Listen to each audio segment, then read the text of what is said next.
Good evening, I'm Lucy Van Olden-Barneveld. Welcome to all of you tuning in from across Ontario tonight. And we, as Canadians, must be honest with ourselves about our history. The discovery of remains at residential schools is front and center on Canada Day as marches to remember those lost happen across the country.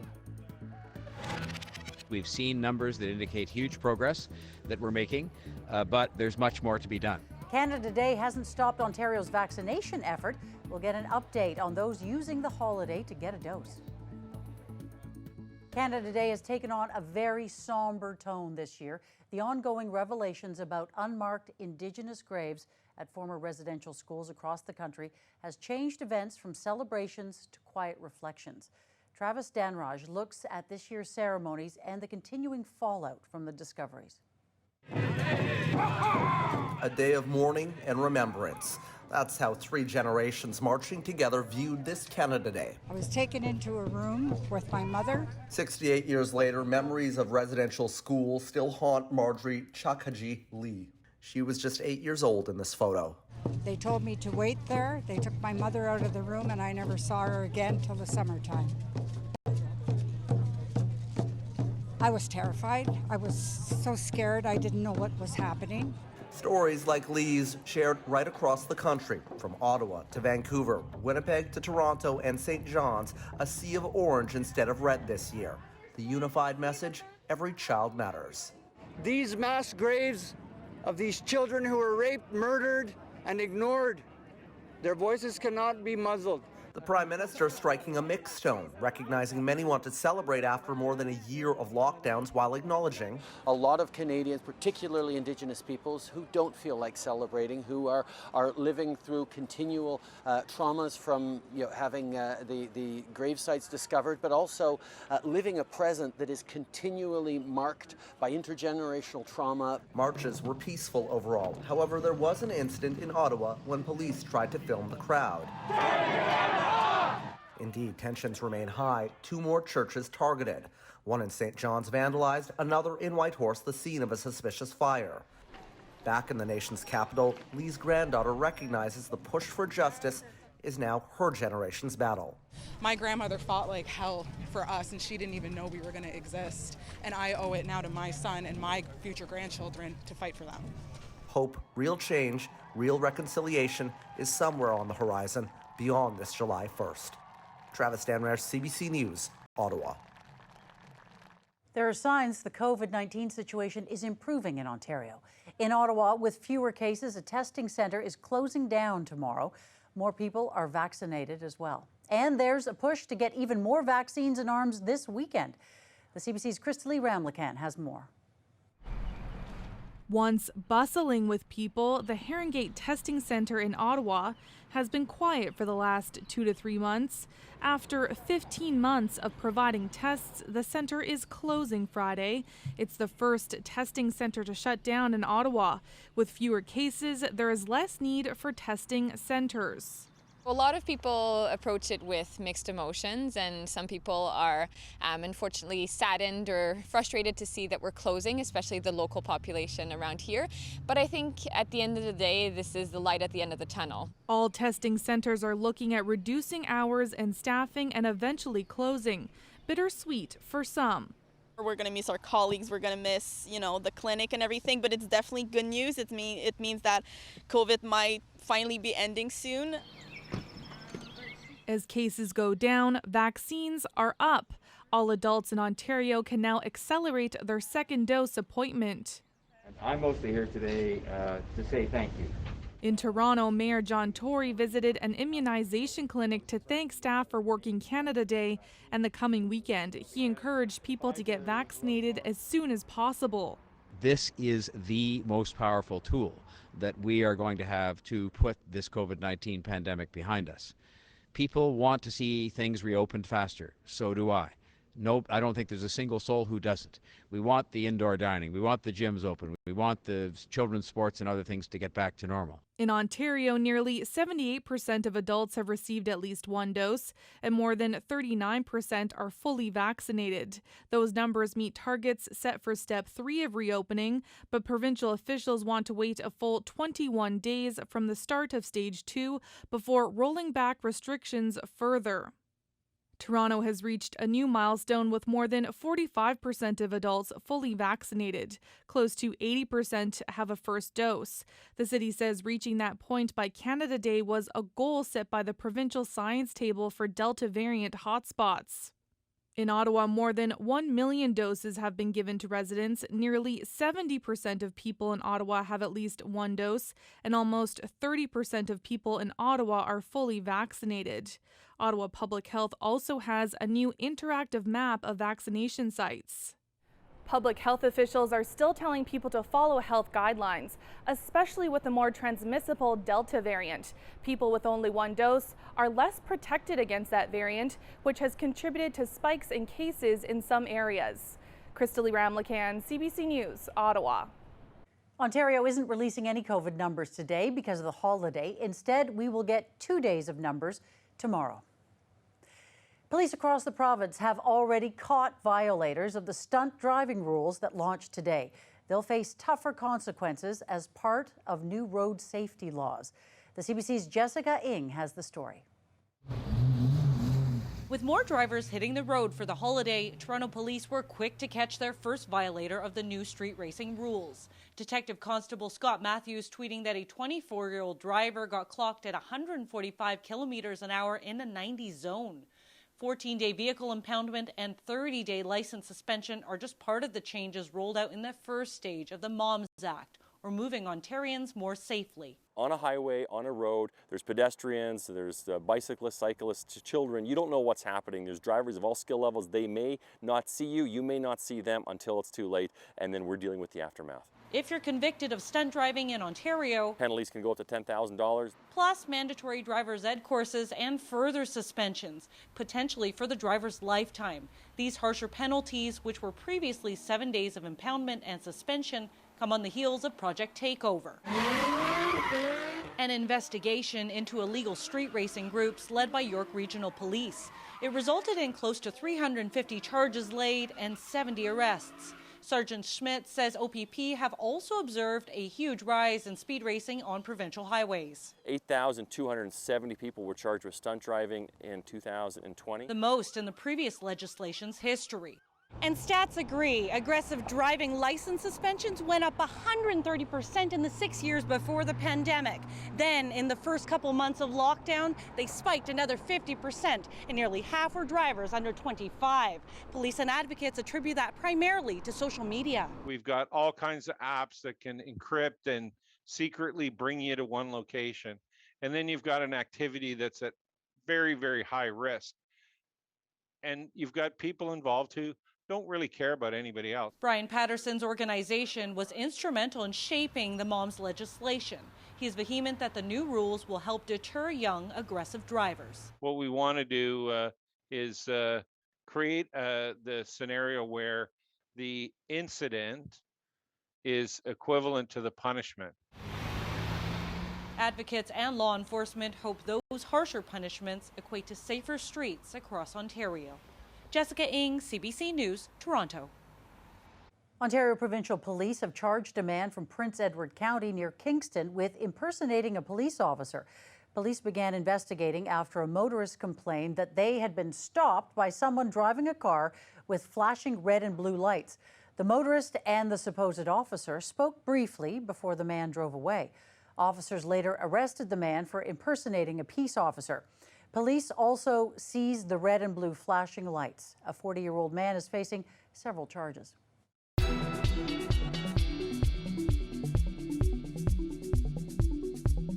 Climatologist Ian Black joins us now. Ian, nice break in the heat and humidity today, but still a little bit unsettled out there? Certainly in spots. There have been some thunderstorm watches out there. I think moving forward, the real key here is, it'll be a blustery, coolish day tomorrow. And yes, the humidity has lowered, which is decent. It will return earlier down towards Windsor, maybe by Sunday, but by next week it starts to creep back up in the GTA and in Ottawa as well. I think a decent weekend on tap. That's good news, right? Not too hot, not too cold, kind of Goldilocks.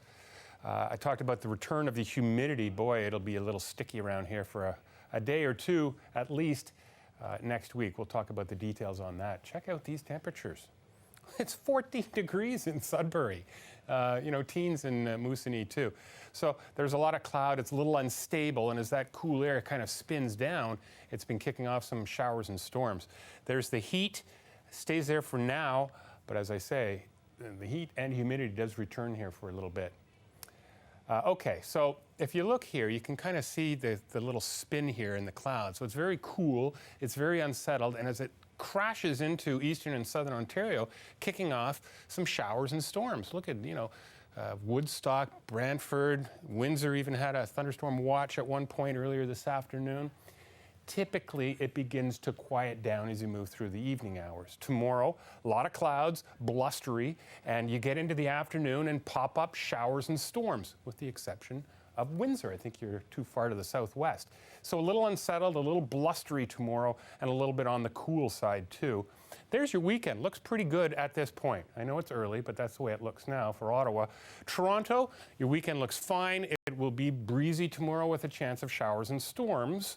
We'll talk about next week in just a few minutes. And you can certainly see for Windsor, a breezy, coolish day tomorrow. Weekend starts to warm up. The humidity inches back in by Sunday.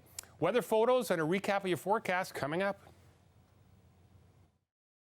This weather update is brought to you by Robillard Hearing Centers. Start your journey to better hearing today by visiting hearingisbelieving.com.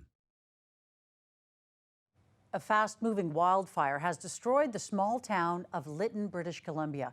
The community has been setting records as the hottest place in the country during the deadly western heat wave.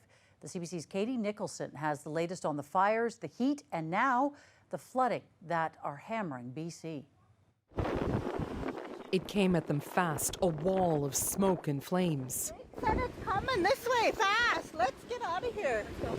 Those who called Lytton home had just minutes to get away and leave everything behind.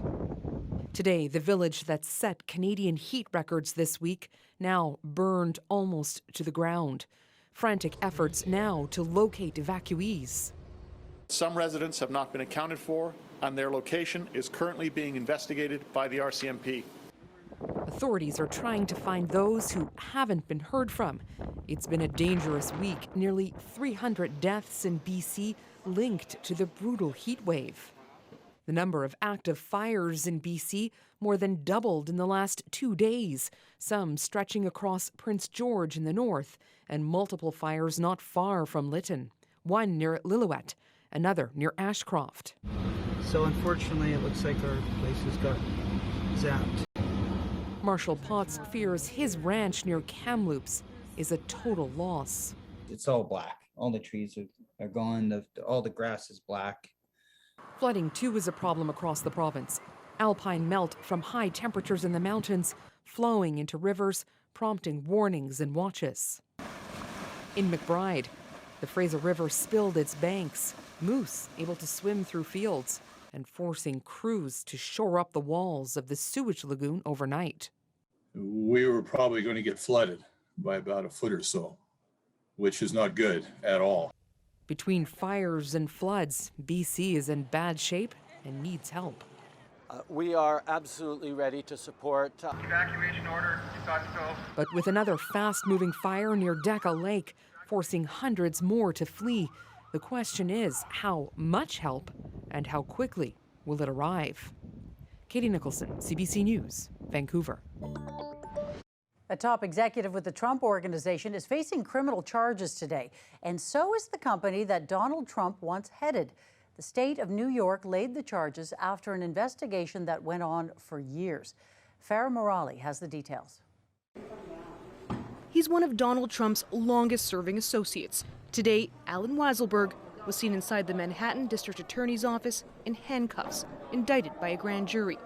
New York prosecutors are accusing the Trump Organization and Weiselberg of running a scheme that involved paying high-level executives off the books, going back all the way to 2005, a scheme prosecutors called, quote, sweeping and audacious. Weiselberg is a CFO at the Trump Organization. The indictment alleges he received more than $1.7 million in off-the-books compensation for things like apartment rent, car payments, and even private school tuition for a grandchild, benefits that should have been reported as income. The judge is very, very unfair. Donald Trump himself was not charged today. Lawyers for the Trump Organization slammed the charges, saying they were politically motivated. In 244 years, we have not had a local prosecutor go after a former president of the United States or his employees or his company. And that is a significant line to cross. The Attorney General's office and the District Attorney's office brought a joint prosecution here because they dislike Donald Trump politically. Weiselberg was released without bail today, but was forced to surrender his passport. Weiselberg, who pleaded not guilty today, has a relationship with Donald Trump that goes back half a century. The question for many now is whether or not he will cooperate with the district attorney and what implications that might have for Donald Trump. Farah Morali, CBC News, Washington. Emergency officials had to suspend rescue operations at the condominium collapse in Florida. Safety concerns were triggered by shifting rubble and growing cracks in the remaining structure. It has been a week since the 12-story tower caved in. Anyone in Florida just to pick up the phone to the Oval for real. I'm not joking about it. I think the gov will tell you anything you ask for, we got. U.S. President Joe Biden met with local and state officials, including Florida Governor Ron DeSantis.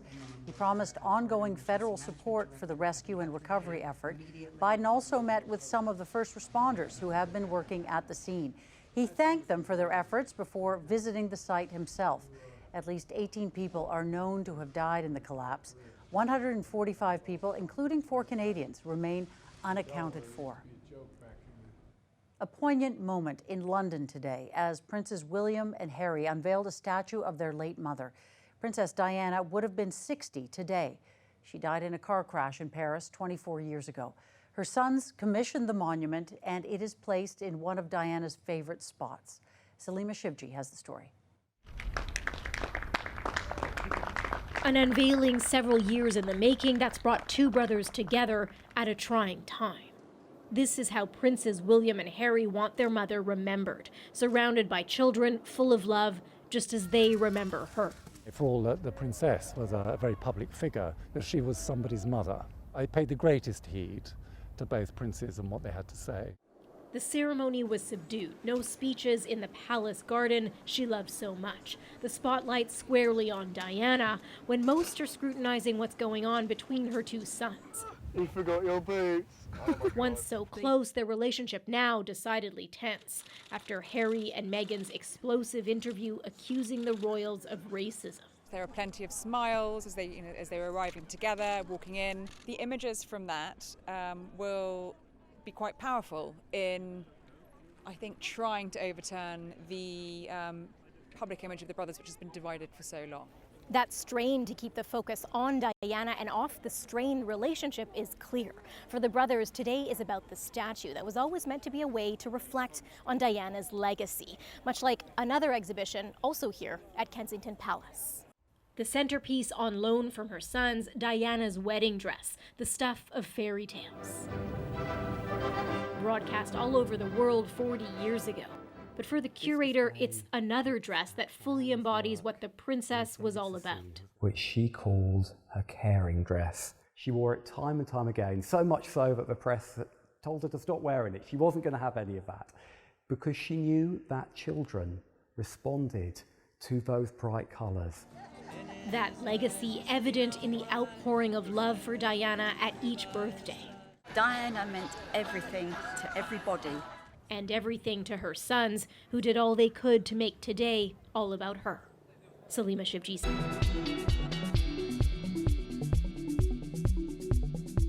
Our climatologist Ian Black is back. Ian, the humidity is coming back. Can you tell us when? Yes, enjoy the next few days because they'll be quite decent. By Sunday down in Windsor, you'll start to notice the humidity. Early next week, you'll start to notice it for the rest of southern and eastern Ontario. But I think, for the most part, just a couple of days with the exception of down in Windsor. Boy, look at the showers and storms flaring up, some watches, some warnings in some spots. Typically, that's an evening setup, an early evening setup. But we've got that cool, unstable air up here, and as it comes down over the next 24 hours, it tends to give mostly cloudy skies, and especially in the afternoon, you can see these pop-up showers, risk of a thunderstorm in spots, okay? As I mentioned earlier, Windsor, you're just a little too far south and west. It will be breezy down there for sure, but I think you are going to escape the showers and storms that'll plague parts of southern and eastern Ontario. It's been blustery too. Wind gusts that could easily get up, in some cases, up around 40 kilometers per hour. Sort of northeast, northwest winds and northerly winds as you move across the province. So a breezy, almost coolish day by, July standards. There's the heat dome, a little bit cooler along the shoreline. That's decent news. And poor old St. John's at 8 degrees. We've got that nice little dip in the jet stream. Enjoy the break in the humidity. Check out. They're just baking out here. Nothing but sunshine, and it's hot. Okay, so a chance of showers or storms, cool and breezy in Ottawa. Tomorrow, your weekend looks fine. Then we talk about the humidity coming back in here, especially by Tuesday. But then it doesn't stick around all that long. For Toronto, weekend looks fine. Okay? Here comes the heat. Here comes the humidity. And if you look at Windsor, generally dry, but the heat and humidity come a little bit earlier, starting on Sunday, okay, lasting a little bit longer. Well, thanks to Daryl for this beautiful shot. That is the snowbirds. You can see an CF-18 in there too, today taken. That's for the frontline workers today. And a beautiful shot of downtown Ottawa with the half-mast of the Canadian flag in there. Happy Canada Day. That's your weather. All right, Ian, thanks for that. So when you think of a desert, ice is probably the last thing that comes to mind. Until now, that is. Hot, like you feel tingling and like energy, like all over your body. Rejuvenating. She is one of a group of people who drove into a Middle East desert to sit in a bucket of ice. The idea is to take people out of their comfort zones and boost their immune systems. The Swiss man who runs the session says he is a passionate hot and cold person. And judging by reactions of people doing the desert version of the polar bear plunge, he's not alone. All righty, that is our show for tonight. Thanks so much for joining us. Have a great weekend, everyone.